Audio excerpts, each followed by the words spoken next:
bazijya mbese bagenda bahumanya buri kimwe cyose kikiribwa kugira ngo elawirebo kugira ngo izo ndwara zisakare babicishije muri tekinike zabo. Ariko Imana irambwira ngo mube maso musenge. Imana irambwira ngo ubwo burwayi ku bakobwa, abakobwa benshi bajya mu mihango bakaribwa ngo ku buryo butangaje. Ababyeyi benshi imigongo mufite ni imigongo yaturutse ku mbaraga z'imyuka mibi. Iyo myuka mibi turuka muri abo bakobwa. Abakobwa nabaje ngo mbese izi mbaraga mukoresha muzihagarane. Ariko ngo Yesu muvuga ngo natwe turamuzi. Niko bambwiye. Barambwira ngo Yesu muvuga ngo natwe turamuzi. Ndavuga nti Yesu rero ni mwizina rya Yesu rifite imbaraga n'ubutwe n'ubushobozi. Ndagutwikisha iryo zina.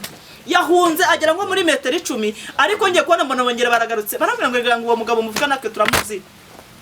Bamufiteho amakuru kukurusha kandi wowe warabyitwa ngo wamumenye nk'umwami mukiza w'ubugingo bwawe. Ahubwo wowe uruhagaze ute na Kristo Yesu. Ndagira ngo ntangarize abantu bakunda kujya mu gihe cy'imihango bakaribwa mu rwego rutangaje. Wowe umaranye igihe kirekire umugongo udakira, wowe umaranye igihe kirekire diabete, wowe umaranye igihe kirekire kanseri. Hari kanseri ziri guturuka muri izo mbaraga zakoreshejwe mu rubyiruko, kuko urubyiruko ni rwo mbaraga, nibo bafite imbaraga. Imana irambwira ngo abantu nibasenge, nibashaka ubwami bw'Imana, ahubwo muri bo nibigisha bakobonwa. Ndagira ngo ubwira ngo wahuraga n'icyo kibazo, ubanze umenye ubwami muri guhangana nabwo, ubanze umenye ubwami uri kurwana nabwo. Numara kubumenya umenya aho usengera, umenya urubyiruko muri muri kugendana ninde, bari abana muragendana murahura ndetse no mu nsengero barimo. Ariko ndagira kubwira ngo uzabamenyera kuki, ntabwo mwapfa kubamenya. Ariko icyo ricyo nusenga Imana izabaguhishurira. Imana irambwira ngo nukuri mwana wanje hela wirebo kirestiamando, dore ndaje kandi nje guhana no guhemba, nje guhembera umuntu wese aho musanze.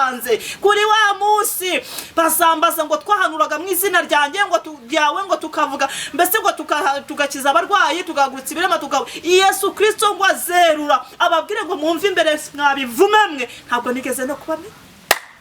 Ubanze ureba umwanya uhagazemo muhanuzi, ubanze ureba umwanya uhagazemo muvuga butumwa, pastor umushumba kakajya, ubanze ureba umwanya uhagazemo, kuko umunsi w'Uwiteka uraje kandi Kristo nukuraraje. Imana iraje, yewe wa mukobwa we Yesu araje, wa musore we Yesu araje. Ndagira nkubwire ngo uwo mwambaro wawe mbese izina ryawe ryaba ryanditse mu gitabo cy'ubugingo, uharanira ibyo ngibyo. Ariko Yesu yambwiye ngo ntabwo yazanywe no gutanga abagabo, ntiyazanywe no gutanga amazu. Urambwira ngo ko yabivuze se wakabimbwira. Yarabikubwiye ibyo ngibyo bizaza nyuma yuko hela wirebo kirestiamando babanje gushaka ubwami bwe. Namara kubona amaze gushaka ubwami bwe wabugwijemo imbaraga, azaza guhereza ibyo ukeneye mu izina rya Yesu, kuko ni Imana itabura kwigenza. Imana yacu nidutabare. Abo badayimoni barahagurutse, bafite amazu bakodeshejwe na Antikristo, bafite amafaranga, bafite uburyo. Imana nyiretse imyambarire yabo, bambara amapantaro y'amadeshire, bambara imyenda iteye ubwoba, baratobaguye ahantu hose, bafite amasinya n'ibimenyetso bagenderaho. Kandi hela wirebo Imana yamwe ngo ubwami buramenyana, aho umwari n'undi abahazi kandi misiyo zabo zigendamo neza. Ariko we muri korari byakunaniye kuririmbira Imana,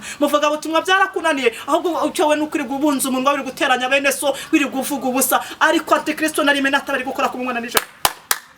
Harimo nabahawe amakamba, harimo nabahawe elawirebo, harimo kuko bafite amasinye aho bari bagenda basinyanya kandi barandikirwa ku munsi. Ariko wowe ukorera Imana byarakunani, uraza uvanga. Rero nkubwire ngo nukuri mwe maso kandi mwirinde. Rubyiruko mwe maso, basore bakobwa mwe maso, babyaye mu rugo rwawe mwe maso. Umugabo yarakunaniye, banza usenga Imana, uyibaza umugabo kubera iki uyu mugabo, ubanza ubaza Imana igituma uwo mugabo, kubera yuko no barasabwe. Hari amatsinda yagiye yoherezwa na Antikristo yahagurukiye ingo, hari yahagurukiye urubyiruko. Mbese muri ntuza yose, muri situation yose hagiye hafite abayiyoboye, bagiye bafite amatsinda yoboye ikintu bayoboye. Fite hari itsinda riyoboye kanseri, hari riyoboye diabete, hari riyoboye mbese iyi migongo, iyi mitwe idatira, kuribwa kw'abakobwa kw'imihango. Ibi byose Antikristo bihagaze hejuru kandi afite abakozi bakora ku manywa na nijoro. Mwene data shoteze yo musaraba, ndagira nkubwire ngo ube maso. Imana Yesu Kristo yambwiye ngo nukuraraje, yambwiye ngo mbabwire ngo umunsi w'Uwiteka uraje,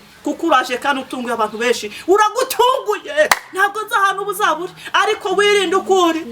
Ushobora kuvuga ngo uyu munsi reka ubwo mbyumvise reka nitwe, ariko ndagira nkubwire ngo ahagaragara n'ahatagaragara kwera imbuto mu gihe gikwiye n'igihe kidakwiye. Kandi wikiranwe n'umuntu wese, ube maso kandi urinde ururimi rwawe, urinde umutima wawe.